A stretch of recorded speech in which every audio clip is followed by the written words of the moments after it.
أعوذ بالله من الشيطان الرجيم. بسم الله الرحمن الرحيم.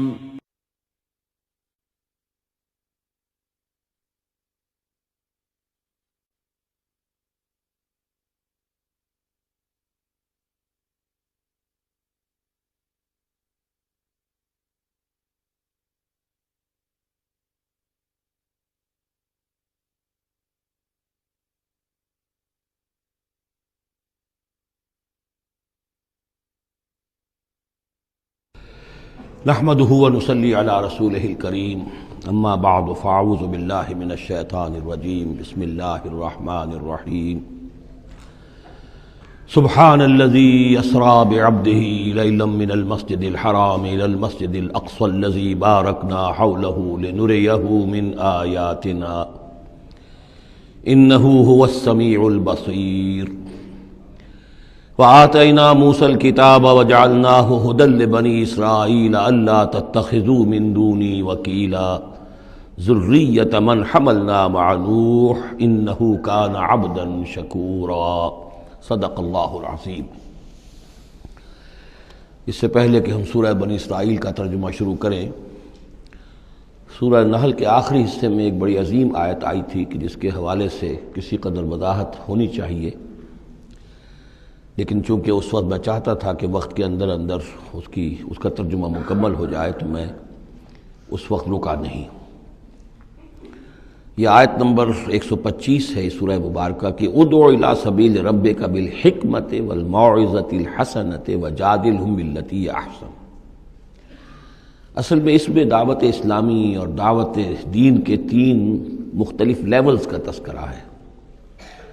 عام طور پر اس کو ایک ہی چیز سمجھ کر لوگوں نے ترجمہ بھی کیا ہے، وضاحت بھی کی ہے، لیکن دقت نظر سے جائزہ لیا جائے تو چونکہ انسانوں میں مختلف قسم کے انسان ہیں تو دعوت و تبلیغ کے بھی اسی اعتبار سے مختلف گوشے کہہ لیجئے، مختلف لیولز کہہ لیجئے۔ مثلا یہ کہ انسانوں میں ایک چھوٹی بڑی ہی مائنیوٹ مائنورٹی ہوتی ہے جن کو ہم انٹیلیجنسیا کہتے ہیں۔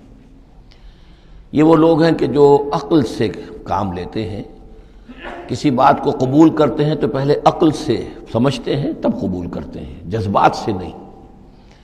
اور یہ کہ کسی شے کو رد کرتے ہیں تو دلیل سے کرتے ہیں، اگر قبول کرتے ہیں تو دلیل سے، رد کرتے ہیں تو دلیل سے۔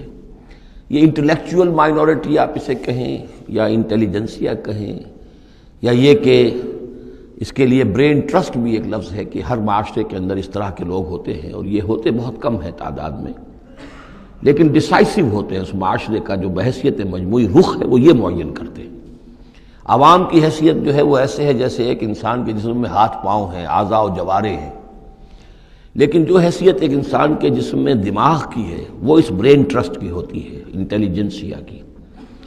یہ طبقہ جو ہے اس کو دعوت جو دی جائے تو ظاہر بات ہے کہ وہ واعظ سے نہیں، جذباتی نہیں، بالحکمہ، پختہ باتیں، عقلی دلائل، محکم باتیں، وہ حکمت جس کے بارے میں فرمایا گیا وَمَن یُؤْتَ الْحِکْمَةَ فَقَدْ أُوتِیَ خَیْرًا کَثِیرًا، سورہ بقرہ میں ہم پڑھائے ہیں۔ اور وہ حکمت کے جو 3 جگہ پر حضور صلی اللہ علیہ وسلم کی جو تعلیم و تربیت ہے اس کے مراحل میں سب سے اونچا مرحلہ بیان ہوا ہے، یتلو علیہم آیاتہ ویزکیہم ویعلمہم الکتاب والحکمہ۔ یہ حکمت جو ہے گہری باتیں، دانائی کی باتیں، عقل کی باتیں، مسلمہ اصول، ان کے حوالے سے یہ سمجھنا کہ کس شے کی اہمیت زیادہ ہے، کس شے کی اہمیت کم ہے، کیا چیز پرائمری امپورٹنس کی ہے، کیا سیکنڈری ہے۔ ان چیزوں کو جاننے والے لوگ جو ہیں، جو اصول پہچان لیتے ہیں، پھر اصولوں کو منطبق کرنا جانتے ہیں، تو ان کے لیے دعوت جو ہے وہ بھی بہرحال اسی سطح کی ہونی چاہیے کہ وہ دعوت جو ہے دلائل پر، براہین پر۔ جب قرآن کہتا ہے اپنے مخالفین سے ہاتوا برہانکم ان کنتم صادقین، لاؤ دلیل لاؤ، تو ظاہر بات ہے کہ پھر ان کے مخاطبین جو ہیں ان کو بھی حق پہنچتا ہے کہ وہ دلیل طلب کریں۔ اب اس کے لیے ظاہر بات ہے کہ وہی شخص یہ کام کر سکتا ہے جو خود اپنی ذہنی سطح کے اعتبار سے کافی بلند ہو چکا ہو، جس کا اپنا شعور بہت پختہ ہو چکا ہو۔ جب تک کہ وہ خود حکیم نہ ہو تو حکمت کے ساتھ دعوت کیسے دے گا؟ لیکن ایک ہے عام سطح لوگوں کی، عام لوگ جو ہیں جن کے دماغوں میں اس طرح کے کوئی فطور نہیں ہوتے، کوئی وہ عقل کی چھلنی لگی ہوئی نہیں ہوتی، ان کے جذبات جو ہیں اچھے، اگر جذبات اچھی بات کہی جائے تو جذباتی طور پر بھی اپیل ہو جاتی ہے۔ یوں سمجھیے کہ دل جو ہے ان کے کھلے ہیں، کھلی کتاب کے مانند ہیں، آپ جو چاہیں لکھ دیجئے، جیسے کھلی صاف سلیٹ ہے، اس پر آپ نے جو چاہا لکھ دیا۔ ایسے لوگوں کے لیے یہ ہے کہ موعظۃ الحسنہ، ایک بات جو ہے اچھی بات ہو، خلوص سے ساتھ کہی جائے، وہ شخص یہ محسوس کرے کہ جو بات یہ کہہ رہا ہے مجھ پر دھونس نہیں جمانا چاہتا، اپنے علم کا روب نہیں ڈالنا چاہتا، بلکہ یہ در حقیقت میری خیر خواہی کی وجہ سے، مجھ سے نفرت نہیں کرتا، میری تحقیر نہیں کر رہا ہے، جو یہ مجھ سے کہہ رہا ہے وہ خلوص سے کہہ رہا ہے۔ از دل خیزت بر دل ریزت، دل سے بات نکلے گی اور دل پہ جا اترے گی، یہ ہے موعظہ حسنہ۔ عوام الناس کے لیے دعوت جو ہے وہ اس لیول کے اوپر ہوتی ہے، وہ زیادہ عقلی اور منطقی اور بحثیں اور ان کے سامنے فلسفے کی جو ہے وہ کتابیں کھول کر آدمی بیٹھ جائے تو یہ گویا کہ ان پر ظلم ہے، یہ ان کے لیے تکلیف مالا یطاق ہے۔ تو سب سے اوپر کا لیول ہے ادع الی سبیل ربک بالحکمہ، پھر ہے والموعظۃ الحسنہ عوام کے لیے۔ نمبر 3 وہ ہوتے ہیں کچھ لوگ معاشرے کے اندر کہ جو لوگوں کو گمراہ کرنے پر تلے ہوتے ہیں۔ مثلاً عیسائی مشنریز ہیں، انہیں تو خرچے ملتے ہیں، ان کے تنخواہیں ہیں، ان کے بجٹس ہیں، بڑی بڑی حکومتوں کی طرح کے بجٹ ان کے ہیں، ان کی ٹریننگ اس لیے ہو رہی ہے، انہیں خاص خاص ایشوز کے اوپر ٹرین کر کے بھیجا جاتا ہے مناظرہ کرنے کے لیے۔ قادیانیوں کا نظام ہے، بہائیوں کا نظام ہے، ان کے لیے یہ ہے کہ لوگوں کو ٹریننگ دے کر وہ مجادلے کے لیے، مناظرے کے لیے، بحث کے لیے، اس کے لیے ان کو تیار کیا گیا ہوتا ہے۔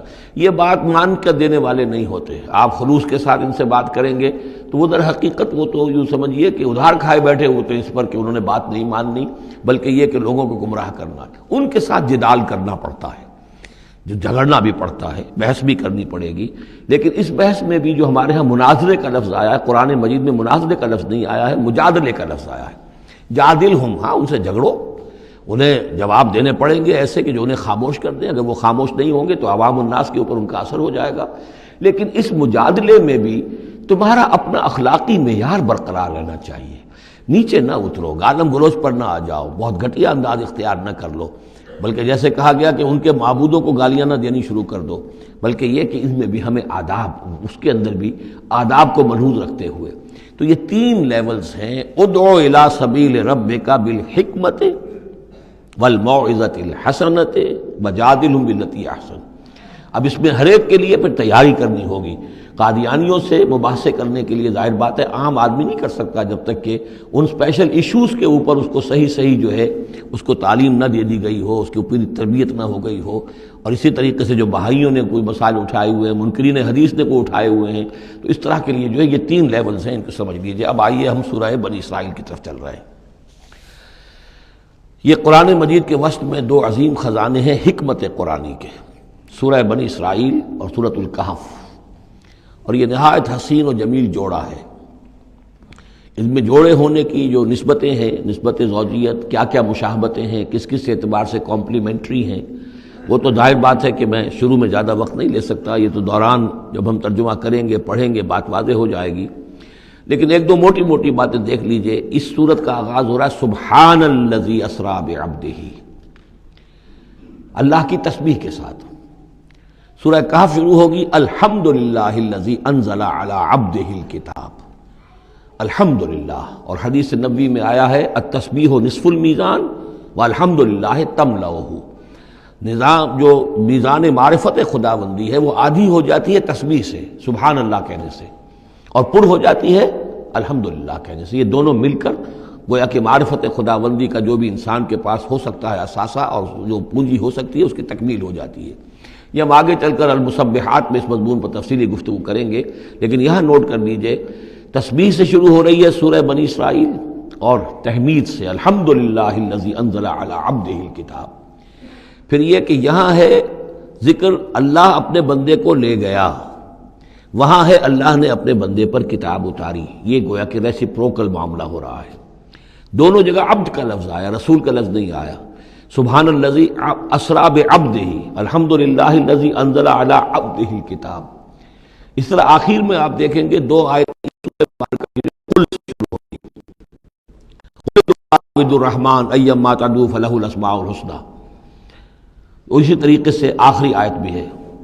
اور پھر اسی طریقے سے سورہ کہف کی بھی آخری 2 آیتیں قل سے شروع ہوتی ہیں۔ 4 قل ہیں، 4 قل تو سورتوں کے ہیں، قل یا ایھا الکافرون اور قل هو اللہ احد اور قل اعوذ برب الفلق اور قل اعوذ برب الناس، 4 قل بہت مشہور ہیں، لیکن یہ 4 قل جو ہیں 2 آیتیں قل والی یہ سورہ بنی اسرائیل کی آیات اور 2 آیتیں قل والی جو سورہ کہف نہایت عظیم آیات ہیں، اور ان دونوں میں بھی وہی ریسیپروکل نسبت ہوگی کی طرف کہ میں نے اشارہ کیا ہے۔ ایک اور خاص بات یہ ہے ان صورتوں میں کہ یہ اس طریقے سے انٹر لاکڈ ہے، جیسے ریل گاڑی کے 2 ڈبے ہوتے ہیں ان کو جوڑا ہوا ہوتا ہے بیچ میں، انٹر لاکڈ ہوتے ہیں۔ یہ جو ہے وہ ختم ہوگی سورہ مبارکہ کبر ہو تکبیرا، قل الحمد للہ الذی لم یتخذ ولدا، کہو کہ قل حمد، کل تعریف اللہ کے لیے ہے جس نے کسی کو اپنا بیٹا نہیں بنایا۔ یہ آخری آیت ہے، اور اس حکم پر گویا کہ تعمیل کرتے ہوئے اگلی صورت نازل ہو رہی ہے، الحمد للہ الذی انزل علی عبدہ الکتاب ولم یجعل لہ عوجا۔ اس طریقے سے یہ دونوں جوڑے جو ہیں باہم انٹر لاکڈ بھی ہیں۔ یہ سورہ بنی اسرائیل جو ہے اس کا پہلا رکوع اس اعتبار سے بہت اہم ہے، بہت عظیم ہے کہ اس میں بنی اسرائیل کی تاریخ کے 4 ادوار کا تذکرہ ہے جو کہ حضور صلی اللہ علیہ وسلم کی بعثت تک گزر چکے تھے۔ 2000 برس کی تاریخ ان کی ہے جس کو کہ 4 ادوار میں یہاں 4 آیتوں میں سمو کر بیان کر دیا گیا۔ اس کا ہمارے لیے فائدہ کیا ہے کہ ایک حدیث نبوی میں آیا ہے لَيَأْتِيَنَّ عَلَىٰ أُمَّتِي مَا أَتَىٰ عَلَىٰ بَنِي إِسْرَائِيلَ حَزْوَ النَّعْلِ بِالنَّعْلِ، میری امت پر بھی وہ تمام حالات وارد ہو کر رہیں گے جو بنی اسرائیل پر وارد ہوئے، بالکل ایسے جیسے کہ ایک جوتی دوسری جوتی سے مشابہ ہوتی ہے۔ جوتیوں کا جوڑا زمین پر رکھا ہو تو آپ کو مختلف نظر آئیں گے، جوتیوں کے رخ جو ہیں وہ مختلف ہوں گے پنجوں کے حساب سے، لیکن اگر ان کے تلووں کو جوڑ دیں گے تو معلوم ہوگا کہ ان میں کوئی فرق نہیں ہے۔ تو اسی طریقے سے 4 ادوار امت مسلمہ، امت محمد صلی اللہ علیہ وسلم کی تاریخ کے گزر چکے ہیں۔ تو گویا کہ اپنے آپ کو سمجھنے کے لیے بھی یہ آئینہ جو ہے ان آیات میں جو تاریخ بنی اسرائیل کا آ رہا ہے وہ بہت مفید ہے۔ چنانچہ اس پر میں نے مضمون لکھا تھا، وہ پھر پہلے تو اب چھپتا ہے چھوٹی شکل میں، وہ کتابچہ ہے تنظیم اسلامی کا تاریخی پس منظر، اور اس کے بعد ایک بڑی کتاب بھی اب آ چکی ہے، سابقہ اور موجودہ مسلمان امتوں کا ماضی، حال اور مستقبل، اردو میں وہ کتاب بھی موجود ہے جو اس موضوع پر ہے۔ لیکن اس ضمن میں جو کچھ مجھ پر کھلا ہے وہ در حقیقت ان آیات کے حوالے سے اور اس حدیث کی کنجی سے، وہ حدیث جو ہے گویا کہ وہ ایک کنجی کی حیثیت رکھتی تھی جس سے کہ میں نے ان آیات میں جو خزانہ مضمر ہے علم کا اور معرفت کا اور معلومات کا، اس کو میں نے کھولا ہے اللہ کے فضل و کرم سے۔ اب جو ہے انگریزی میں بھی یہ کتابچہ جو ہے چھوٹا بھی موجود ہے، rise and fall of the Muslim ummah, اور دوسری طرف انگریزی میں اب دوسری کتاب کی بھی ترجمانی آ گئی ہے، لیسنز فرام ہسٹری، اور وہ سب کے سب جیسا کہ میں نے عرض کیا یہاں سے ماخوذ ہے۔ سبحان الذی اسریٰ بعبدہ لیلا من المسجد الحرام الی المسجد الاقصی، پاک ہے وہ ذات کہ جو لے گئی راتوں رات اپنے بندے کو صلی اللہ علیہ وسلم مسجد الحرام سے، یعنی مکہ مکرمہ خانہ کعبہ کے پاس سے، الی المسجد الاقصی، دور کی مسجد کی طرف، یعنی یروشلم، بیت مسجد اقصی جو کہ قبلہ رہا ہے بنی اسرائیل کا، الذی بارکنا حولہ، جس کے ماحول کو ہم نے بابرکت بنایا ہے۔ یہ بابرکت اس اعتبار سے بھی ہے کہ بہت ہی یعنی دنیاوی اعتبار سے بھی بہت زرخیز علاقہ ہے، بہت اچھی آب و ہوا ہے، اور اس اعتبار سے بھی کہ یہاں سینکڑوں نبی آئے ہیں، حضرت ابراہیم کا مدفن بھی وہیں ہے، حضرت ابراہیم کا مسکن وہ رہا ہے، بہت سے انبیاء وہاں رہے ہیں، اور یہ جو مرکز رہا ہے یروشلم کا، ہیکل سلیمانی، یہ نہ معلوم کتنے نیک لوگ جو ہیں یہاں رہے ہیں اور یہاں پر عبادتیں ہوتی رہی ہیں، تو وہ پورا ماحول جو ہے روحانی اعتبار سے بھی مادی اعتبار سے بھی بڑا بابرکت ہے۔ یہ اشارہ ہو رہا ہے معراج کے سفر کی طرف جس کے 2 حصے ہیں، ایک حصہ زمینی اور حصہ پھر آسمان کی طرف۔ زمینی حصہ یہ ہے کہ مسجد حرام سے اور مسجد اقصی یروشلم تک حضور کو لے جایا گیا، اور اس کے بعد پھر وہاں سے جو ہے اسینٹ، جو اوپر اٹھنا جو ہے آسمانوں کی طرف کا سفر جو ہے وہ شروع ہوا ہے۔ قرآن مجید میں یہاں صرف اس پہلے حصے کا ذکر کیا ہے، اور اس کا خاص سبب کیا ہے؟ اس کا سبب یہ ہے کہ اب گویا کہ اعلان ہو رہا ہے کہ محمد الرسول اللہ صلی اللہ علیہ وسلم کو اللہ تعالیٰ ان دونوں دین کے جو توحید کے عظیم مراکز تھے ان کا متولی بنا رہا ہے، محمد کو اور ان کی امت کو صلی اللہ علیہ وسلم وعلیٰ صحابہ الصلاۃ والسلام۔ اس حوالے سے آپ کو وہاں لے جایا گیا، وہاں تمام انبیاء کرام ان کی ارواح وہاں جمع ہوئیں، جو بھی ان کو اللہ تعالیٰ نے اس وقت جسد دیے ہوں گے، مثالی جسد دیے جن حقیقتوں کو ہم نہیں جان سکتے، یہ تمام جو ہے پھر متشابہات میں آ جائے گا۔ وہاں حضور نے ان کی امامت کی، پھر وہاں سے آسمان کی طرف آپ کا سفر کا جو ہے وہ عروج کا، معراج کا سفر شروع ہوا ہے۔ اس کا ذکر قرآن مجید میں اس دوسرے حصے کا جو ہے وہ پھر سورۃ النجم میں آئے گا مختصر طور پر، یہاں صرف اس کے زمینی حصے کا ذکر ہے۔ سبحان الذی اسریٰ بعبدہ لیلا من المسجد الحرام الی المسجد الاقصی الذی بارکنا حولہ لنریہ من آیاتنا، تاکہ ہم دکھائیں اسے، اپنے بندے کو، محمد کو صلی اللہ علیہ وسلم، اپنی آیات۔ انہ هو السمیع العلیم، یقیناً سمیع البصیر، یقیناً وہی اللہ ہے سب کچھ سننے والا، سب کچھ دیکھنے والا۔ اب اس کے بعد وہ جو مرکز تھا وہاں پر، چونکہ بنی اسرائیل کی تاریخ کا وہ مرکز رہا ہے، حضرت سلیمان علیہ السلام نے اس کو تعبیر کیا تھا، تو اب ان کی تاریخ کا حوالہ شروع ہو رہا ہے۔ وَآتَيْنَا مُوسَى الْكِتَابَ، اور ہم نے موسیٰ کو کتاب دی تھی یعنی تورات۔ وَجَعَلْنَاهُ هُدًى لِبَنِي اسرائیل، اور ہم نے اسے بنایا تھا ہدایت نامہ، رہنمائی بنی اسرائیل کے لیے۔ وہ ہدى للناس اس معنی میں نہیں تھی کہ تمام نوع انسانی کے لیے ہو، بلکہ وہ در حقیقت بنی اسرائیل کے لیے ہدایت نامہ۔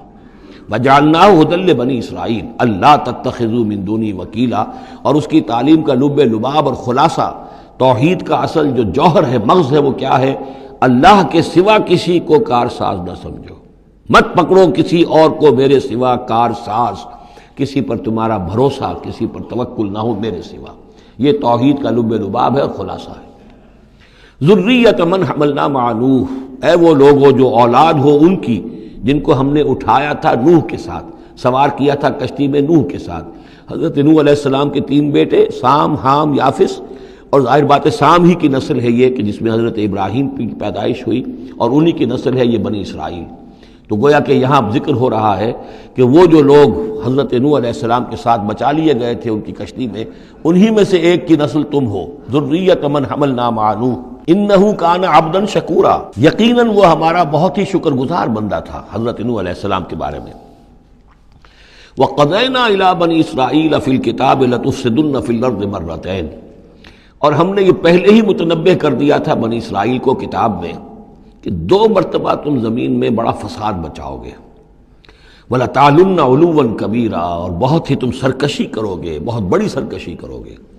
یعنی 2 ادوار تم پر ایسے آئیں گے، شرارتیں کرو گے، سرکشی کرو گے، دین سے دور ہو جاؤ گے، لہو و لعب میں مبتلا ہو جاؤ گے، عیاشیوں کے اندر، اور اس میں تمہارا جو ہے اللہ تعالیٰ کی طرف سے پھر تمہارے اوپر عذاب کے کوڑے برسیں گے۔ اب یہاں پہ بٹوین دی لائن یہ ہے کہ اس سے پہلے ان کا ایک دور آیا کہ جس کے اندر ان کو اللہ تعالیٰ نے ان پر رحمتیں فرمائیں۔ چونکہ ہم کچھ چیزیں پڑھ چکے ہیں تاریخ بنی اسرائیل کے ضمن میں، وہ ذہن میں رکھیے۔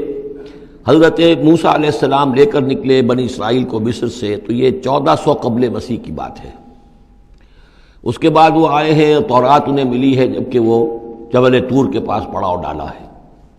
وہاں سے پھر شمال مشرق کی طرف چلے ہیں، جب کہا گیا کہ جنگ کرو قوم نے انکار کر دیا، تو 40 برس تک کی سزا مل گئی ان کی بزدلی کی وجہ سے۔ 40 برس تک وہ اسی صحرا میں بھٹکتے پھرے۔ اسی دوران حضرت موسیٰ کا انتقال ہو گیا اور حضرت ہارون کا بھی انتقال ہو گیا۔ لیکن پھر صحرا میں جو نسل پیدا ہوئی وہ پلی بڑھی، وہ ہمت والی تھی، مشقت دیکھی ہوئی تھی اس نے پھر جنگ کی اور جہاد کیا۔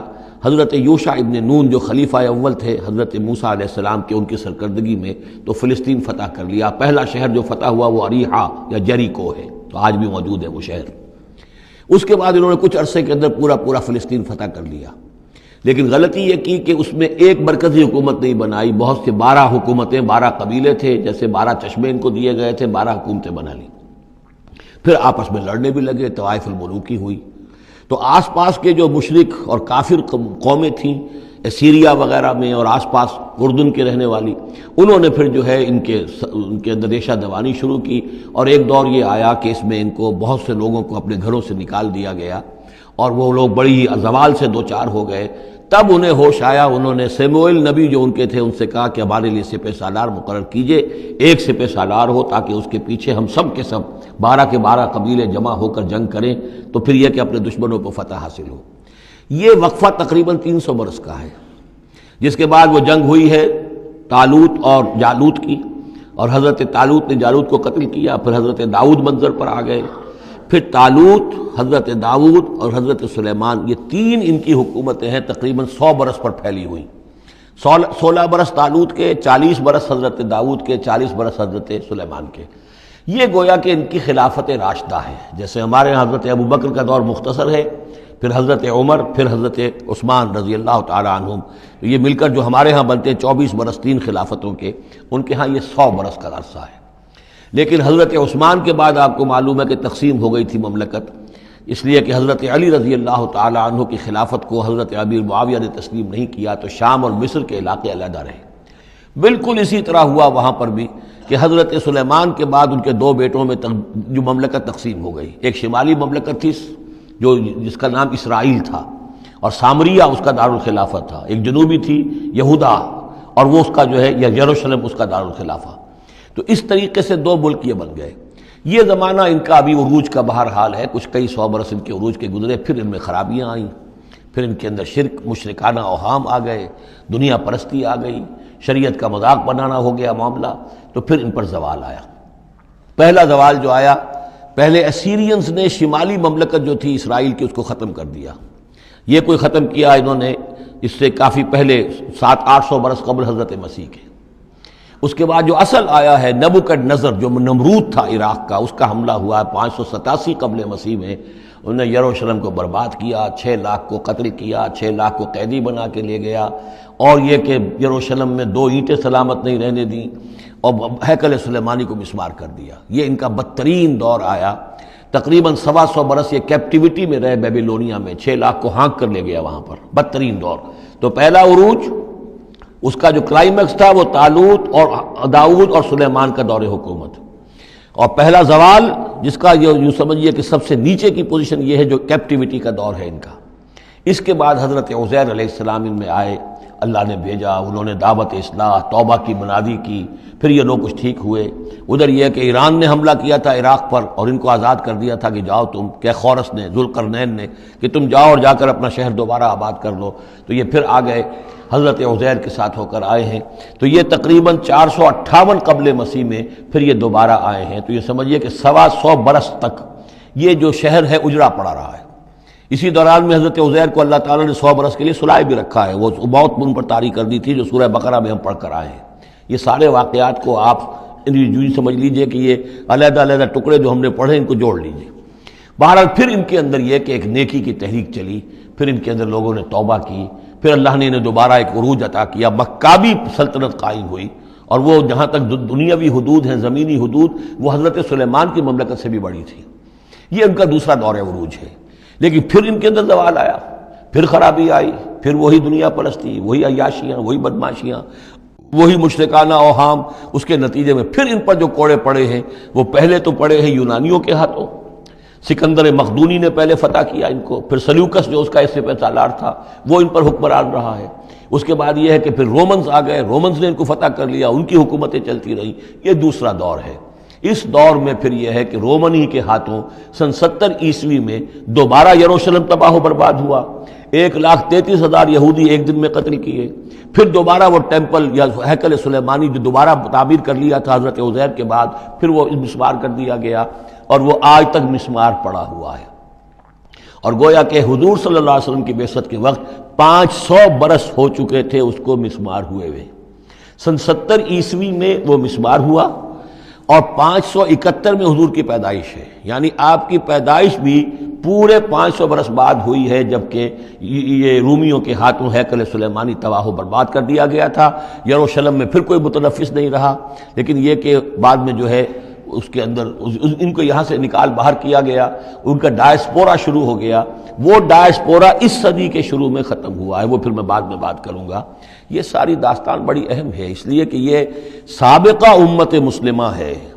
یہ وہ امت مسلمہ ہے جس کے ہاں 1400 برس تک نبوت رہی، جس کے ہاں 3 کتابیں نازل ہوئی ہیں، جن کے بارے میں قرآن میں 2 جگہ ہے کہ یا بنی اسرائیل اذکروا نعمتی التی انعمت علیکم وانی فضلتکم علی العالمین، میں نے تمام جہان والوں پر تمہیں فضیلت دی ہے۔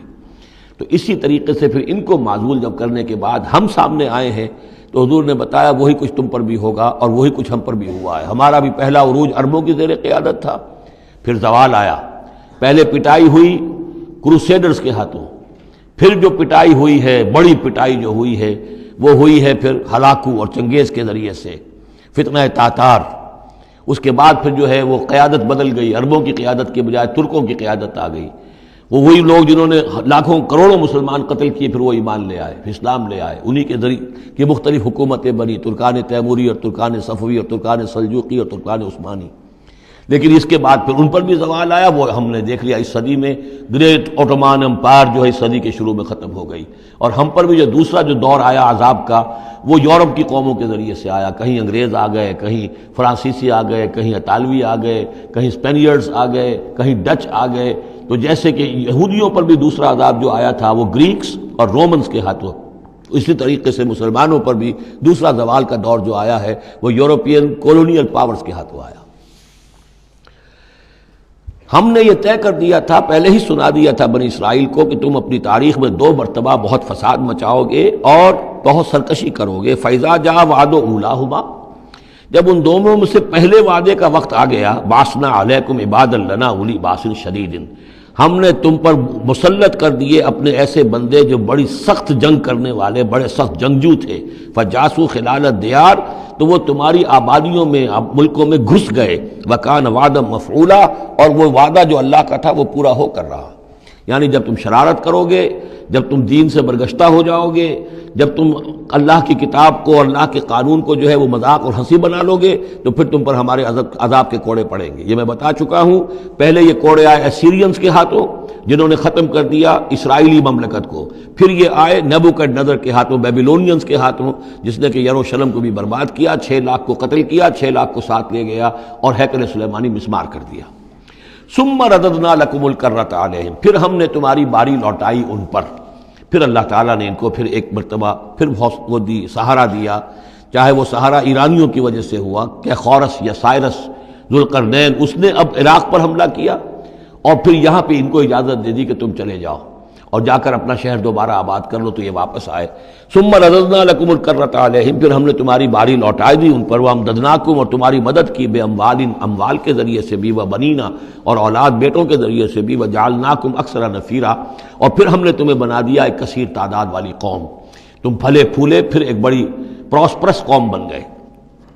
ان احسنتم احسنتم لانفسکم، تم نے اگر کوئی بھلائی کمائی تو اپنے نفس کے لیے بھلائی کمائی، اپنے لیے کمائی، اپنے فائدے کے لیے. وَإِنْ أَسَأْتُمْ فَلَهَا، اور اگر کوئی برا کام کیا تو وہ بھی اپنے لیے کیا، اس کا وبال تم پر دنیا میں بھی آیا اور آخرت میں بھی اس کا عذاب آئے گا. فَإِذَا جَاءَ وَعْدُ الْآخِرَةِ، جب وہ دوسری مرتبہ کی وہ سرکشی اور تمرد اور شیطنت تمہاری اور تمہارا جو ہے دین سے برگشتگی کا دور آیا، تو دوسرے وعدے کا وقت آیا. لِيَسُوءُ وُجُوهَكُمْ، یہاں وہ الفاظ محذوف سمجھیے. بَعَثْنَا عَلَيْكُمْ عِبَادًا لَنَا أُولِي بَأْسٍ شَدِيدٍ، وہ گویا کہ الفاظ یہاں ریپیٹ نہیں کیے گئے. دوبارہ پھر ہم نے تمہارے اوپر ایسے زوردار لوگوں کو مسلط کیا. لِيَسُوءُ وُجُوهَكُمْ، تاکہ وہ تمہارے چہروں کو بگاڑ دیں، تمہارے حلیے بگاڑ دیں. وَلِيَدْخُلُوا الْمَسْجِدَ كَمَا دَخَلُوهُ أَوَّلَ مَرَّةٍ، اور وہ داخل ہوں مسجد میں، یعنی مسجد اقصیٰ میں، ہیکل سلیمانی میں، جیسے کہ وہ داخل ہوئے تھے پہلی مرتبہ. جیسے بے حرمتی کی تھی بیبیلونینز نے بیت المقدس کی اور ہیکل سلیمانی کی، ایسی ہی بے حرمتی پھر کی ہے ٹائٹس رومی نے سن 70 عیسوی میں اس ہیکل کی بھی، اور ہیکل کو مسمار کر دیا. لِيَدْخُلُوا الْمَسْجِدَ كَمَا دَخَلُوهُ أَوَّلَ مَرَّةٍ وَلِيُتَبِّرُوا مَا عَلَوْا تَتْبِيرًا، اور یہ کہ تباہ و برباد کر دیں ہر اس شے کو جس کے اوپر بھی ان کو اختیار اور قبضہ حاصل ہو جائے. عَسَىٰ رَبُّكُمْ أَن يَرْحَمَكُمْ، یہ دور گزر چکے 2000 برس، یعنی ان کا سیکنڈ جو سمجھیے کہ زوال کی انتہا تھی وہ چلی آ رہی تھی 500 برس سے محمد الرسول اللہ صلی اللہ علیہ وسلم کی بعثت کے وقت تک. ایک عروج، ایک زوال، پھر عروج، پھر زوال، اور زوال کو 500 برس ہو گئے تھے جب کہ حضور کی بعثت ہوئی اور یہ قرآن نازل ہوا. ان حالات میں کہا جا رہا ہے عسیٰ ربکم ان یرحمکم، تمہارا رب اب بھی تم پر رحم فرمانے کو تیار ہے، ممکن ہے کہ تمہارا رب تم پر رحم کرے. وَإِنْ عُدْتُمْ، اگر تم نے وہی روش اختیار کی، وہی کفر کیا، وہی حق کو ماننے سے انکار کیا اور اعراض کیا، عدنا، پھر ہم وہی کچھ کریں گے جو ہم نے پہلے کیا تھا. وجعلنا جہنم للکافرین حصیرا، اور ہم نے کافروں کے لیے جہنم کو تو باڑا بنا رکھا ہے، جیل تو بنا رکھی ہے ہم نے جو ان سب کا احاطہ کر لے گی. جس طرح کہ جانوروں کے باڑے میں بند کر دیا جاتا ہے، اسی طریقے سے قید خانہ ہم نے تیار کر رکھا. آخرت کا قید خانہ تو ہے ہی، اس دنیا میں بھی تم پر عذاب کے کوڑے برسیں گے. ان ھذا القرآن یہدی للتی ہی اقوم، دیکھو اب یہ قرآن جو ہم نازل کر رہے ہیں اپنے بندے محمد پر صلی اللہ علیہ وسلم، یہ گویا کہ اب شاہ درا ہے، اللہ کی رحمت میں داخل ہونا ہے تو اس سے داخل ہونا ہوگا، اس کو مانو تو تمہارے لیے اللہ کی رحمتوں کے دروازے پھر کھل جائیں گے۔ جو بھی اللہ نے وعدے کیے ہیں اپنے اس آخری نبی اور ان کی امت کے لیے، تم بھی اس میں شامل ہو جاؤ گے، انہی کی برکتوں سے تم بھی حصہ پاؤ گے۔ ان ھذا القرآن یہدی للتی ہے اقوم، یقیناً یہ قرآن ہے جو اب راستہ دکھا رہا ہے اور رہنمائی کر رہا ہے اس راہ کی طرف جو سب سے سیدھی ہے، اقوم۔ وَيُبَشِّرُ الْمُؤْمِنِينَ، اور بشارت دیتا اہل ایمان کو، الَّذِينَ يَعْمَلُونَ الصَّالِحَاتِ، جو نیک عمل بھی کریں، أَنَّ لَهُمْ أَجْرًا كَبِيرًا، کہ ان کے لیے بہت بڑا اجر ہے، وَأَنَّ الَّذِينَ لَا يُؤْمِنُونَ بِالْآخِرَةِ۔ اب دیکھیے جہاں بھی وہ بات آتی ہے عمل کی خرابی کی تو ایمان بالآخرہ کا تذکرہ، اور وہ لوگ کہ جو ایمان نہیں رکھتے آخرت پر، آتدنا لہم عذابا علیما، ان کے لیے تو ہم نے فراہم کیا ہوا ہے دردناک عذاب۔ یہ پہلا رکوع 10 آیات کا بہت ہی اہم ہے تاریخی اعتبار سے، اور اس کو سمجھنا چاہیے۔ یہ خد و خال یہ ہماری ہی گویا کہ امت مسلمہ ایک ہم ہیں، الحمدللہ امت محمد میں شامل ہے، لیکن یہ بھی ایک امت مسلمہ تھی، یہ سابقہ امت مسلمہ ہے، اور ابھی یہ ختم نہیں ہوئی ہے، موجود ہے۔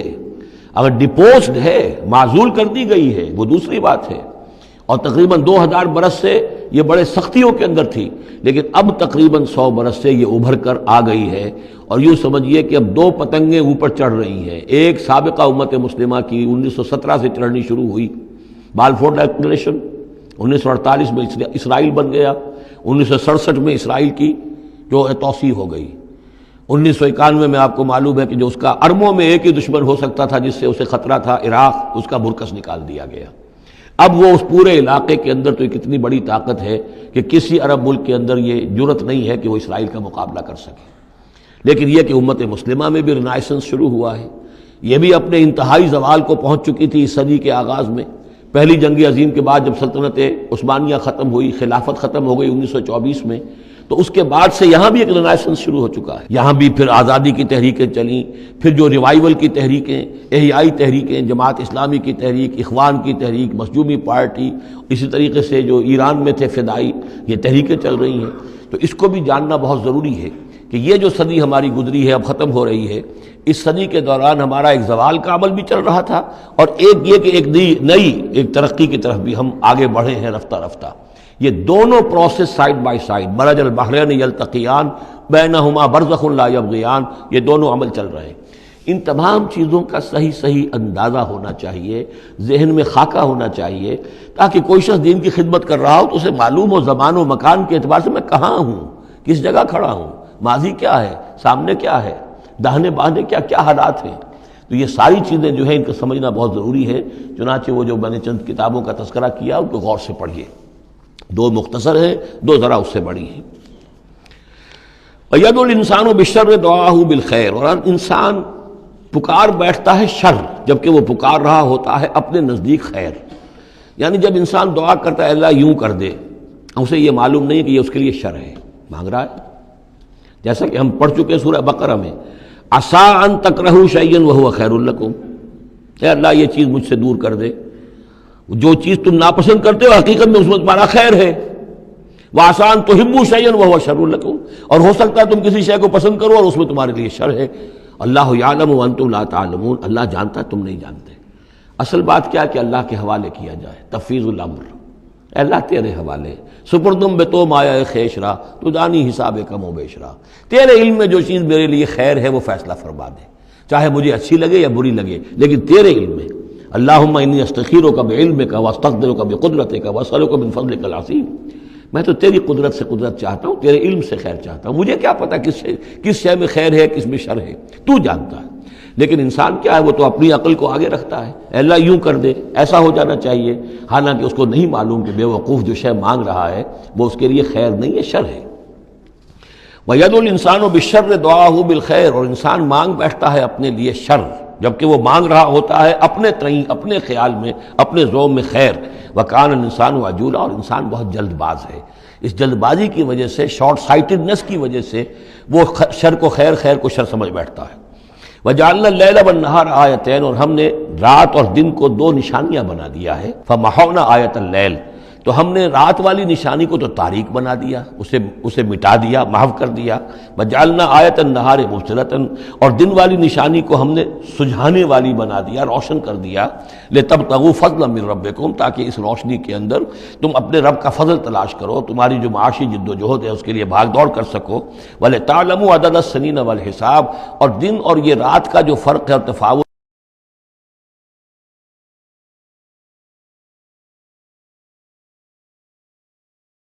نظام الاوقات ہے. ایک دن ایک رات ایک دن ہو گیا، پھر ایک دن ایک رات، اس طرح بڑھتے بڑھتے پھر ہفتہ بنتا ہے، جو پھر اس کے بعد جو ہے وہ مہینہ اور سال. وَكُلَّ شَيْءٍ فَصَّلْنَاهُ تَفْصِيلًا، اور ہم نے ہر چیز کو پوری طرح کھول کھول کر بیان کر دیا ہے. وَكُلَّ إِنسَانٍ أَلْزَمْنَاهُ طَائِرَهُ فِي عُنُقِهِ، اور ہر انسان کے ہم نے چپکا دیا ہے اس کی قسمت یا اس کی نحوست یا اس کی خوشبختی یا اس کی جو بھی ہے بدقسمتی، یہ سب چیزیں انسان کی اپنی گردن میں ہم نے کہیں چپکا دی ہیں. اب اللہ جانے کہ یہ کوئی واقعتاً اس کی کوئی مادی حقیقت بھی ہے، شاید کوئی گلینڈ ایسا ہو ابھی جو ابھی تک ہمارے ڈسیکشن میں نہ آیا ہو، کوئی بہت ہی مائکروسکوپک ہو، اور اس میں کوئی بڑا ہی یوں سمجھیے کہ مائکروسکوپک کمپیوٹر اللہ نے لگا رکھا ہے. یہ سب ہو سکتا ہے، کچھ ممکن نہیں کہ پھر ہمیں کہیں معلوم ہو کہ یہاں پر کوئی چیز ہے، وہ نوقی اس کی گردن میں کوئی شے ہے کہ جو ہم نے وہاں پہ لٹکا دی ہے. وَكُلَّ إِنسَانٍ أَلْزَمْنَاهُ طَائِرَهُ، طائر کا لفظ جو آتا ہے عام طور پر تو نحوست کے لیے آتا ہے، لیکن یہ کہ اس کے ساتھ یہ جو بھی قسمت ہے، کسی کا مقسوم ہے، جو بھی اس کو ملنا ہے، یہ ساری چیزیں جو ہیں انسان کی، وہ ہر انسان کے ساتھ گویا کہ اس کی وہ کتاب ام الکتاب میں سے اللہ تعالیٰ نے جو اس کا کھاتا ہے، اس کا ڈیبٹ کریڈٹ وہ یہاں پر لگا دیا ہے. وَنُخْرِجُ لَهُ يَوْمَ الْقِيَامَةِ كِتَابًا يَلْقَاهُ مَنشُورًا، اور ہم نکال لیں گے اس کے لیے قیامت کے دن اسے ایک کتاب کی شکل میں جسے وہ پڑھے گا، کھلی ہوئی کتاب. یعنی یہیں پر شاید وہ کوئی لگا ہوا ہے، کوئی ریکارڈر ہے کہ جس کے اندر وہ سارے ہمارے افعال و اعمال ریکارڈ ہو رہے ہیں، چاہے وہ کتنا ہی مائکروسکوپک ہو، اور اس کے بعد اس کو نکال کر جو ہے وہ رکھا جائے. یہ ایک چپ کے اندر، آپ کو معلوم ہے چپسی کا تو سارا کھیل اس وقت دنیا میں چل رہا ہے، اس میں آپ کی پوری زندگی کی فلم موجود ہے، آپ نے ایک ایک حرف جو زبان سے نکالا وہ موجود ہے، آپ کے ذہن میں جو جو خیالات آتے رہے وہ موجود ہے، آپ کے دل میں جو جو نیتیں پروان چڑھتی رہی وہ موجود ہے. وہ ایک چپ جو ہے کفایت کرے گا. وَكُلَّ إِنسَانٍ أَلْزَمْنَاهُ طَائِرَهُ فِي عُنُقِهِ وَنُخْرِجُ لَهُ يَوْمَ الْقِيَامَةِ كِتَابًا يَلْقَاهُ مَنشُورًا، اور کہہ دیا جائے گا اقرا کتابک، خود پڑھ لو اپنی کتاب، یہ اپنا اعمال نامہ خود پڑھ لو. کفا بنفسک اليوم علیک حسیبا، تم خود بھی آج کافی ہو کہ حساب کر لو، ڈیبٹ کریڈٹ کا حساب جوڑ لو، یہ سارا تمہارے سامنے تمہارا کچا چٹھا موجود ہے. من اہتدی فانما یہتدی لنفسہ، جو کوئی بھی ہدایت پر آتا ہے، ہدایت کو اختیار کرتا ہے تو وہ اپنے بھلے کے لیے، اپنے فائدے کے لیے. ومن ضل فانما یضل علیہا، اور جو گمراہ ہوتا ہے تو ظاہر بات ہے وہ اپنے اوپر ہی اس کا وبال لے گا، گمراہ ہوتا ہے اپنے اوپر، اپنے خلاف، اپنے اوپر ہی وبال لے گا. ولا تزر وازرۃ وزر اخری، اور دیکھو نہیں ہوگی کوئی جان اٹھانے والی کسی اور کے جان کے بوجھ کو، ہر ایک کو اپنا بوجھ خود اٹھانا ہے. جو بھی آپ کے اعمال کا انبار ہے وہ آپ کے کندھوں پر ہوگا، کوئی اور نہیں اٹھا سکے گا. وما كنا معذبين حتى نبعث رسولا ومن ضل ولا تزر وازرة وزر اخرى وما كنا معذبين حتى نبعث رسولا. یہ میں نے پہلے بھی حوالہ دیا تھا. آج یہ اللہ کی سنت رہی ہے کہ کسی قوم کے اوپر عذاب ہلاکت، عذاب استیصال، چھوٹے عذاب تو آتے رہتے تھے، لیکن یہ کہ بڑا عذاب جس سے کہ قوم کو نسیہ منسیہ کر دیا جائے، جیسے قوم نوح اور قوم ہود اور قوم صالح پر آئے وغیرہ، ان کے بارے میں اللہ کا قانون یہ ہے کہ جب تک رسول کو نہ بھیج دیا جائے، رسول حق کا حق ہونا واضح نہ کر دے، کوئی اشتباہ نہ رہے، حق مبرہن ہو جائے، اتمام حجت ہو جائے. رسلا مبشرین و منذرین لئلا یکون للناس علی اللہ حجت بعد الرسل، پھر اس کے بعد عذاب آتا تھا. وما كنا معذبین حتی نبعث رسولا، ہم عذاب دینے والے نہیں رہے ہیں جب تک کہ رسول نہ بھیج دیں. وَإِذَا أَرَدْنَا أَن نُهْلِكَ قَرْيَةً أَمَرْنَا مُتْرَفِيهَا، اور جب ہم فیصلہ کر لیتے تھے کہ کسی بستی کو یا کسی علاقے کے رہنے والوں کو ہلاک کرنا ہے تو پھر ہم کھلی چھوٹ دے دیتے تھے اس کے جو مرفہ الحال لوگ ہوتے تھے، دولت والے، پیسے والے، ان کی رسی دراز کرتے تھے. فَفَسَقُوا فِيهَا، وہ خوب ادھم مچاتے تھے، فسق و فجور، لہو و لعب، عیاشیاں، بدماشیاں، اس کا بازار گرم کر دیتے تھے. فحق علیہ القول، یہاں تک کہ وہ گویا کہ بھٹی پوری طرح دہک جاتی تھی اور وہ بستی یا وہ علاقہ جو عذاب الہی کا پورے طور پر مستحق ہو جاتا تھا. وحق علیہ القول فدمرناها تدمیرا، تو پھر ہم اسے، اس بستی کو اکھاڑ کر پٹخ دیتے تھے، اللہ کی طرف سے عذاب آ جاتا تھا. یعنی یہ بتایا جا رہا ہے کہ عذاب آنے میں سب سے بڑا حصہ جو ہوتا ہے کسی قوم کے سرمایہ داروں کا ہوتا ہے، ان کی رنگ رلیاں، ان کے جو بھی ان کے عیش اور ان کی عیاشیاں اور ان کی بدماشیاں جو ہیں، در حقیقت وہ عوام اگر روک نہیں رہے تو وہ بھی مجرم ہو گئے۔ ہاں جو روکنے والے ہیں، نہیں منکر کرنے والے، ان کو اللہ تعالیٰ بچا لیتا ہے، ورنہ یہ کہ جن لوگوں نے ان کو روکا نہیں، گویا کہ وہ انہی کے حکم میں ہے۔ وَكَمْ أَهْلَكْنَا مِنَ الْقُرُونِ مِن بَعْدِ نوح، اور کتنی ہی نسلوں اور قوموں کو ہم نے ہلاک کیا ہے نوح کی قوم کے بعد۔ وَكَفَىٰ بِرَبِّكَ بِذُنُوبِ عِبَادِهِ خَبِيرًا بَصِيرًا، اور آپ کا رب کافی ہے لوگوں کے گناہوں سے واقف ہونے کے اعتبار سے، وہ جانتا ہے۔ کفا بربک بذنوب عبادہ خبیرا بصیرا، خبیر اور بصیر ہونے کے اعتبار سے خوب جانتا ہے کس نے کیا کمایا ہے، کس نے کون کون سے گناہ جو ہیں اپنے نامہ اعمال میں درج کرائے ہیں۔ یہ جو اب آیتیں آ رہی ہیں یہ اس موضوع پر، اگرچہ یہ موضوع جو ہے قرآن مجید میں بار بار آتا ہے، لیکن یہ مقام اس موضوع کے لیے ضربۂ سنام ہے قرآن کا، چوٹی یہ ہے اس موضوع پر۔ وہ موضوع کیا ہے؟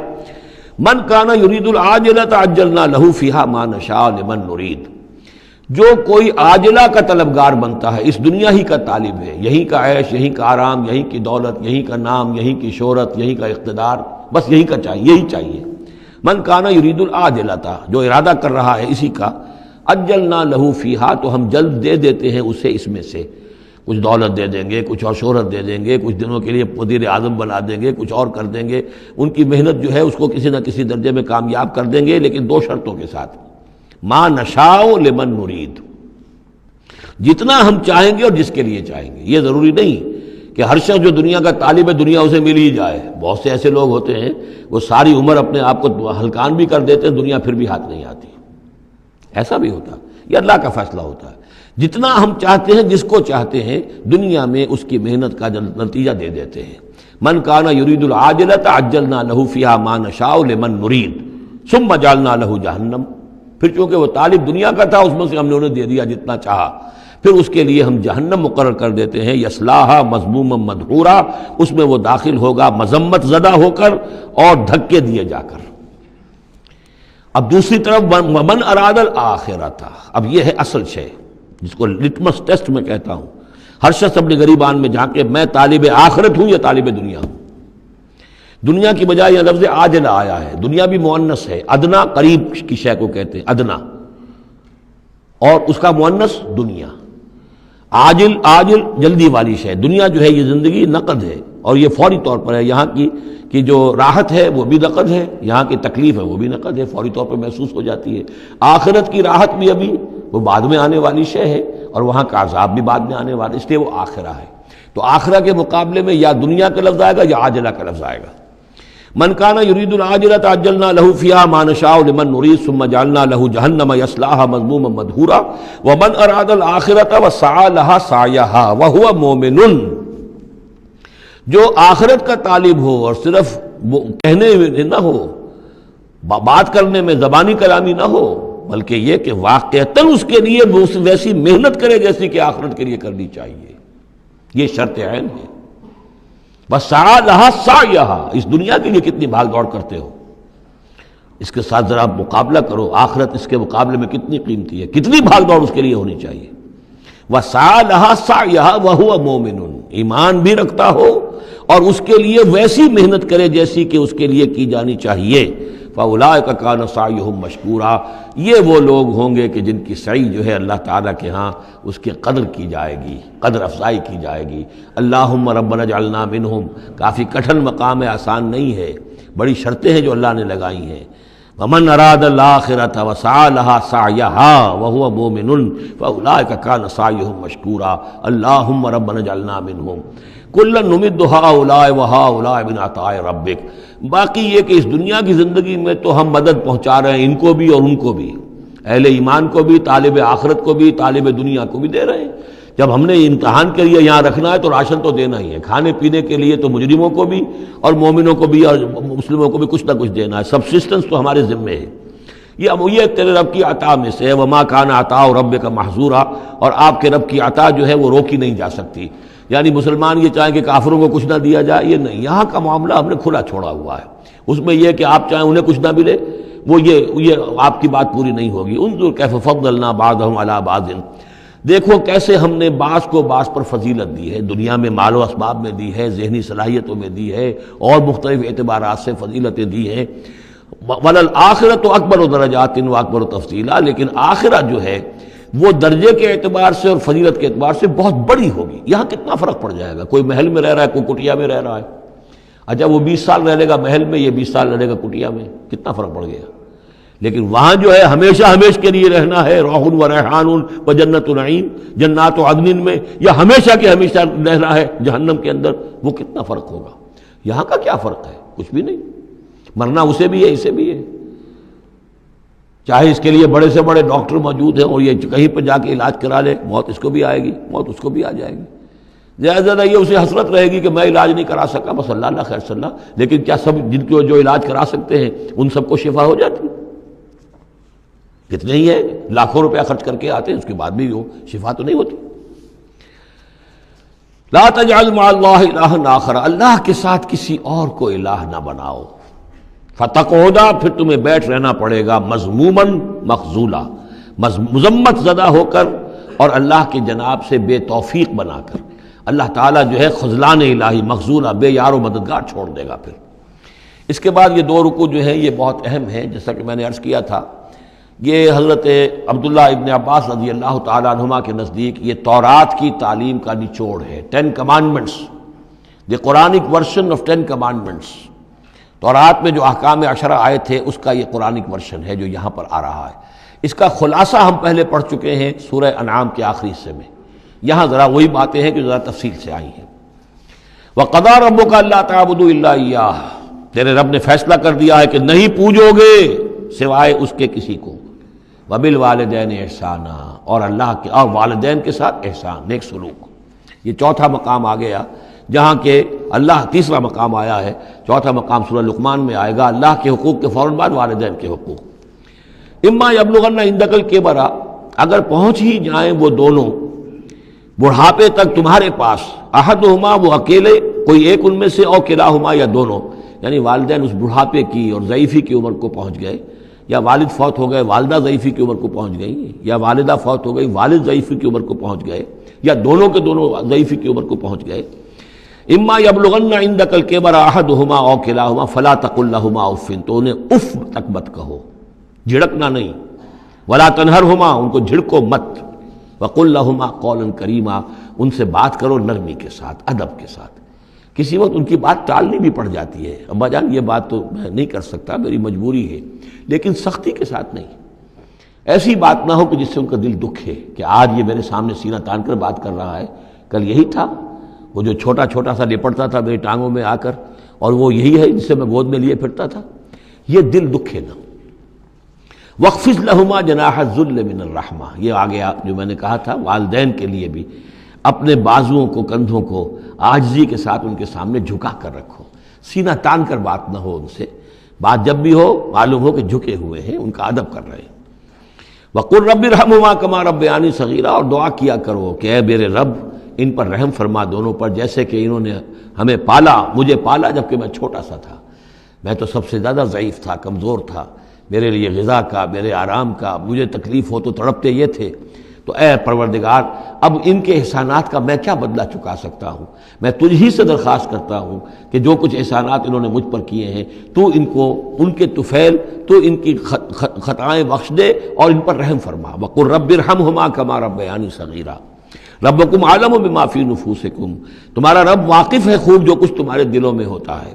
ان تکونوا صالحین فإنہ کان للأوابین غفورا، اگر تم واقعی نیک ہوگے تو یقیناً اللہ تعالیٰ تم میں سے جو واقعی اللہ کی طرف رجوع کرنے والے ان کے لیے غفور ہے۔ اس میں اشارہ ہے کسی وقت بوڑھے والدین، جیسے کہ ہم پڑھ آئے کہ لا یعلم من بعد علم شیئا، وہ کبھی بچوں کی سی عادتیں نوت کر آتی ہیں، پھر کبھی وہ ایسی باتیں کہتے ہیں کہ جو نہیں کی جا سکتی، کہیں روکنا بھی پڑتا ہے، ٹوکنا بھی پڑتا ہے، لیکن یہ کہ اگر مجبوراً کہیں ایسی بات کرو اور کرو ادب کے ساتھ، سختی نہ ہو، تو پھر یہ کہ اللہ تعالیٰ جانتا ہے تمہاری نیت کو، کہ تم اگر اپنے والدین کی یہ بات نہیں مان پا رہے ہو، تمہاری مجبوری ہے، وہ تم جانتے ہو، اللہ تعالیٰ کے علم میں ہے، تو اللہ غفور اور رحیم ہے۔ وَآتِ ذَا الْقُرْبَىٰ حَقَّهُ، اور قرابت داروں کو بھی ان کا حق ادا کرو، والمسکین، اور مسکین کو، وابن السبیل، اور مسافر کو، ولا تبذر تبذیرا، اور نام و نمود کے لیے اپنی دولت مت اڑاؤ۔ تبذیر جو ہے اسراف سے بہت بڑا جرم ہے۔ اسراف یہ ہے کہ ضرورت سے زائد خرچ کیا جائے۔ کھانا آپ کی ضرورت ہے، وہ کھانا ایک سالن روٹی سے بھی آپ کی غذا پوری ہو سکتی ہے، لیکن 4 کھانے، یہ اسراف ہے۔ کپڑا آپ کی ضرورت ہے، لیکن وارڈروب بھری ہوئی ہے کپڑوں سے، یہ اسراف ہے۔ جتنے آپ کے لیے لازم ہے، ضروری ہے، وہ رکھیے۔ اور تبذیر یہ ہے کہ بلا ضرورت خرچ کرنا، صرف نام و نمود کے لیے، اپنی دولت کی نمائش کے لیے، شادیوں پر خرچ ہو رہا ہے اور کس قدر ہو رہا ہے، دھوم دھڑکتا ہے، کوئی اس کی ضرورت نہیں ہے۔ یہ ہے تبذیر۔ ولا تبذر تبذیرا، اپنی دولت کو نام و نمود کے لیے مت اڑاؤ۔ ان المبذرین کانوا اخوان الشیاطین، یقیناً یہ مبذرین جو ہیں، یہ فضول خرچی کرنے والے، بیکار دولت اڑانے والے اپنی دولت کی نمائش کے لیے، یہ شیطانوں کے بھائی ہیں۔ یہ کیوں ہے؟ یہ بات جب میری سمجھ میں آئی تھی تو بہت قرآن مجید کے ایک اعجاز کا ایک پہلو مجھ پر منکشف ہوا تھا کہ وہ جو آیت ہم پڑھ چکے سورہ مائدہ میں، شیطان کیا چاہتا ہے؟ انما یرید الشیطان ان یوقع بینکم العداوۃ والبغضاء فی الخمر والمیسر۔ شیطان یہ چاہتا ہے کہ تمہارے مابین دشمنی پیدا کرے، بغض پیدا کر دے، شراب اور جوئے کے ذریعے سے۔ وہی بغض اور دشمنی جو ہے وہ اس سے پیدا ہوتی ہے کہ کسی سیٹھ صاحب کی بیٹی کی شادی ہے اور اس پر جو کچھ ہو رہا ہے، وہ جو پوری کوٹھی جو ہے وہ بنی ہوئی ہے، بقائے نور بنی ہوئی ہے اور دھوپ دھڑ رہا ہے۔ اچھا، اسی سیٹھ صاحب کا کوئی شوفر بھی ہوگا، کوئی پہرے دار ہوگا، کوئی مالی ہوگا، کوئی اس کا خانسامہ ہوگا، اس کی بچی شاید بوڑھی ہو رہی ہو، اس کے ہاتھ پیلے نہیں ہو رہے ہیں، کیا ہوگا اس کے دل میں؟ کیا چھریاں نہیں چل رہی ہوں گی اس کے دل میں؟ کیا پھر محبت پیدا ہوگی یا نفرت پیدا ہوگی؟ پھر تو ایسا ہوگا کہ جب اس کا داؤ چلے گا، یہ پیٹ پھاڑے گا اپنے اس سیٹھ کا اور لے کر جائے گا۔ یہ ہے وہ دشمنی ڈالنے والی بات، تبذیر جو ہے، جس سے کہ دشمنی پیدا ہوتی، طبقاتی شعور پیدا ہوتا ہے۔ ہیوز اور ہیو ناٹس کے درمیان ایک جو خلیج ہے وہ زیادہ سے زیادہ جو ہے گہری اور چوڑی ہوتی چلی جاتی ہے۔ وَكَانَ الشَّيْطَانُ لِرَبِّهِ كَفُورًا، اور یقیناً شیطان اپنے رب کا بہت ہی ناشکرا تھا۔ وَإِمَّا تُعْرِضَنَّ عَنْهُمْ ابْتِغَاءَ رَحْمَةٍ مِّن رَّبِّكَ تَرْجُوهَا، اور اگر تمہیں اعراض کرنا ہی پڑ جائے ان سے، یعنی قرابت دار ہے، کوئی اور آپ سے کوئی سائل آ گیا ہے، کوئی اور ہے جو آپ سے کوئی مدد چاہ رہا ہے، اگر آپ کو اعراض کرنا ہی پڑ جائے، کیوں؟ ابتغاء رحمت من ربک ترجوہا، کہ خود تم اپنے رب کی رحمت کے ابھی امیدوار ہو، یعنی اس وقت تمہارے پاس کچھ نہیں ہے، تم بھی امید میں ہو کہ اللہ تعالیٰ تمہیں بھی نواز دے، تمہارے پاس کچھ نہیں ہے، تو اگر اپنے قرابت داروں سے یا ان سے اعراض کرنا پڑ رہا ہے، فَقُلْ لَهُمْ قَوْلًا مَيْسُورًا، تو بات ان سے وہ کرو کہ جو بڑی نرم ہو، شرافت کے ساتھ، انہیں جھڑکو نہیں۔ وَلَا تَجْعَلْ يَدَكَ مَغْلُولَةً إِلَىٰ عُنُقِكَ، اور نہ تو اپنے ہاتھ کو باندھ لو اپنی گردن کے ساتھ، یہ اصل میں کنایا ہے، استعارہ ہے بخل سے، کہ ہاتھ بندھا ہوا ہے، اس ہاتھ سے کچھ نکل ہی نہیں سکتا، کسی کو کچھ خیر جو ہے وہ مل ہی نہیں سکتا۔ وَلَا تَبْسُطْهَا كُلَّ الْبَسْطِ، اور نہ ہی ہاتھ کو کھول دو پورا کا پورا، یعنی یہ کہ بسا اوقات انسان کے اندر نیکی کا جذبہ اتنا جوش کھاتا ہے کہ سب کچھ اللہ کی راہ میں دے کر خود فقیر ہو جائے، یہ بھی نہیں، بلکہ یہ کہ ایک اعتدال کی راہ ہونی چاہیے۔ فَتَقْعُدَ مَلُومًا مَحْسُورًا، ایک وقت میں جذبات کے رو میں آ کر تو یہ سب کچھ کر بیٹھے، اور بعد میں تم جو ہے بیٹھے رہو گے الزام کھائے ہوئے اور ہارے ہوئے، اور پھر ہو سکتا ہے کہ الٹا یہ خیال ہو کہ کیا حماقت میں کر بیٹھا، مجھے جو ہے ذرا اس میں اعتدال کی روش اختیار کرنی چاہیے تھی۔ اس میں بسا اوقات ایسا ہوتا ہے کہ انسان یہ سمجھتا ہے کہ یہ غریب آدمی میرا رشتہ دار جو ہے، میں اس کی کسی نہ کسی طریقے سے اب اس کے حالات بگڑے ہوئے ٹھیک کر ہی دوں، لہذا وہ اپنی امکانی حد تک مدد کر رہا ہے، لیکن حالات ٹھیک نہیں ہو رہے اس کے، تو فرمایا ان ربک یبسط الرزق لمن یشاء ویقدر، یہ جو ہے کسی شخص کے اوپر رزق کا کشادہ ہو جانا اور کسی کے اوپر رزق کی تحقیق ہو جانا، یہ تمہارے اختیار میں نہیں ہے، یہ تیرے رب کے اختیار میں ہے، اللہ کے اختیار میں ہے، لہذا اپنا سا فرض ادا کرو، جو تم کر سکتے ہو معقول طریقے سے، معتدل طریقے سے، متوازن طریقے سے وہ کرو، تم یہ نہ سمجھو کہ تم کسی کے حالات کو بدلنے پر قادر ہو۔ ان ربک یبسط الرزق لمن یشاء ویقدر، یہ تو تیرا رب ہی ہے کہ جو کھول دیتا ہے رزق جس کے لیے چاہتا ہے، کشادہ کر دیتا ہے اور تنگ کر دیتا ہے جس کے لیے چاہتا ہے۔ انہ کان بعبادہ خبیرا بصیرا، یقیناً وہ اپنے بندوں کے حق میں اپنے بندوں سے پوری طرح باخبر ہے اور ان کے حالات کو دیکھ رہا ہے۔ ولا تقتلوا اولادکم خشیۃ املاق، اور اپنی اولاد کو قتل مت کرو مفلسی کے اندیشے سے۔ اب یہ جو ہمارے ہاں برتھ کنٹرول کی پوری تحریک ہے پوری دنیا میں، اور مالتھوس صاحب کے زمانے سے جو تحریک چلی تھی، اور یہ کنٹرول جو ہے آبادی کا، پاپولیشن کنٹرول، تو اگرچہ ہم یہ تو نہیں کہہ سکتے کہ اس کی ساری شکلیں حرام مطلق ہیں، بعض شکلیں اس کی جائز ہیں، اور اس کے لیے ہم صرف یہ کہہ سکیں گے کہ وہ مکروہات میں شامل ہیں، لیکن یہ کہ ایک تحریک کی حیثیت سے در حقیقت یہ نفی ہے ایمان کی۔ اللہ پر توکل نہیں ہے، اللہ کے رازق ہونے پر بھروسہ نہیں ہے، اپنے حساب کتاب کو جوڑ رہے ہو، تمہیں کیا پتا اللہ کے خزانے کون کون سے ہیں؟ ابھی کچھ عرصے پہلے ہمیں پتہ ہی نہیں تھا کہ سمندر کے اندر سے کیا کچھ غذا نکل آئے گی اور کتنی عمدہ غذا ہوگی۔ یہ گوشت جو آپ کو سمندر سے ملتا ہے یہ کس قدر عمدہ ہے صحت کے لیے۔ باقی جو گوشت ہم کھاتے ہیں اوپر سے ریڈ میٹ، اس کے اندر کیا کیا ہیزرڈز ہیں اور کیا کیا خرابیاں ہماری صحت کے لیے، اور یہ جو ہے جو ہمیں ملتا ہے سمندر سے یہ کس قدر عمدہ ہے، لحمن طریہ جو ہم پڑھ چکے ہیں، تو معلوم نہیں تھا۔ اسی اعتبار سے جان لیجئے کہ تم اپنی اولاد کو قتل نہ کرو، اگرچہ جو بھی یعنی یوں سمجھیے کہ کنٹراسیپٹیو میتھڈ جو ہیں اس کے اوپر قتل کا اطلاق تو نہیں ہوگا، البتہ یہ کہ اگر باقاعدہ ایبارشن ہوتی ہے تو وہ تو یقیناً قتل ہی کے زد میں آئے گی۔ وَلَا تَقْتُلُوا أَوْلَادَكُمْ خَشْيَةَ إِمْلَاقٍ نَحْنُ نَرْزُقُهُمْ وَإِيَّاكُمْ، ہم ہی ان کو بھی رزق پہنچائیں گے اور تمہیں بھی ہم دیتے ہیں۔ تم سمجھتے ہو کہ تمہیں رزق خود اپنے ذریعے سے مل رہا ہے، یہ رزق ہم نے ہے جو تمہیں دیا ہے۔ إِنَّ قَتْلَهُمْ كَانَ خِطًا كَبِيرًا، یقیناً ان کو قتل کرنا جو ہے بہت بڑی خطا ہے۔ وَلَا تَقْرَبُوا الزِّنَا، اور زنا کے قریب تک مت جاؤ۔ اب یہاں پر یہ نہیں کہا کہ زنا مت کرو، زنا سے تو بہت فاصلے پر رہو، keep at a safe distance. ولا تقربوا الزنا، اس کے قریب تک نہ جاؤ، انہ کان فاحشۃ وساء سبیلا، یقیناً یہ بہت بے حیائی کا کام ہے اور بہت ہی برا راستہ ہے۔ ولا تقتلوا النفس التي حرم اللہ الا بالحق، اور مت قتل کرو اس جان کو، انسانی جان کو جسے اللہ نے محترم ٹھہرایا ہے مگر حق کے ساتھ۔ حق کیا ہے؟ قاتل کو قتل کیا جائے گا، اس کی جان لے لی جائے گی، اس کے قتل کے بدلے خون کے بدلے خون، یا مرتد ہے اس اسلامی ریاست میں اسے قتل کر دیا جائے گا، یا یہ کہ زانی یا زانیہ ہے شادی شدہ اس کو رجم کیا جائے گا، یا یہ ہے کہ اور بھی کوئی قتل کی جو ہے جس کے اوپر یہ کہ عائد ہو جائے، کافر ہے حربی ہے، ہر کافر نہیں، جس کے ساتھ اعلان جنگ ہے اسے قتل کیا جائے گا، یہ ہے بالحق۔ ومن قتل مظلوما، اور جسے قتل کر دیا گیا مظلوم طور پر بغیر یعنی کسی حق کے ظلم سے، فقط جعلنا لولیہ سلطانا، تو اس کے ولی کو ہم نے ایک اختیار دیا ہے، اس کے اختیار ہے اب جو مقتول ہے اسلامی قانون میں اس کے ورثاء کو اختیار حاصل ہے، چاہے تو وہ قاتل کی جان لے لے، اصرار کریں اس پر کہ ہم خون کا بدلہ خون، جان کا بدلہ جان لیں گے، چاہے اسے معاف کر دیں، اور چاہے تو خون بہا لے کر اور جو رقم لے کر جو ہے اس کو معاف کر دیں۔ یہ تین شکلیں ہیں، لیکن اختیار ان کے پاس ہے، حکومت کے پاس نہیں ہے، کوئی جج یہ فیصلہ نہیں کر سکتا، کوئی صدر مملکت جو ہے اس کا مختار نہیں ہے، جو ہمارے دستور میں ان کو اختیار دے رکھا ہے وہ اسلام کے صریح منافی ہے۔